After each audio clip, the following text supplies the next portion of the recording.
আল্লাহর হস্তে আমাকে কিছু ভিক্ষা দেন। আমি যেন চিকিৎসা করতে পারি, ভালো হইতে পারি। তো আমার জন্য দোয়া করবেন সবাই। দেশ এবং প্রবাসী ভাইরা দেখেন, এক অসুস্থ বাবা একটু সাহায্যের জন্য কিভাবে হাত পেতে দিয়ে আপনাদের কাছে ভিক্ষা চাচ্ছে ভাই। আজকে যদি এই মানুষটা আপনাদের বাবা কিংবা চাচা হইতো, বা আপনাদের আত্মীয়ের মধ্যে যদি কেউ হইতো, তাহলে আপনারা কি তার খালি হাতটা ফেরাই দিতেন? কখনোই ফেরাই দিতেন না। একজন বাবা দেখেন নিজেকে বাঁচানোর জন্য কিভাবে হাত পেতে দিয়ে আপনাদের কাছে 10-5 টাকা একটু ভিক্ষা চাচ্ছে।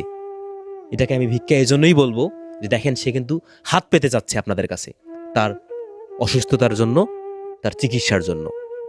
প্রবাসী ভাইরা, আপনারা যে যেখান থেকে এই ভিডিও দেখতেছিলেন না কেন, আল্লাহর হস্তে এই অসুস্থ বাবাকে বাঁচাতে 10-5 টাকা দিয়ে একটু সাহায্য সহযোগিতা করে যাবেন। যদি সাহায্য সহযোগিতা করতে না পারেন, দয়া করে এই ভিডিও একটু শেয়ার করে দিবেন।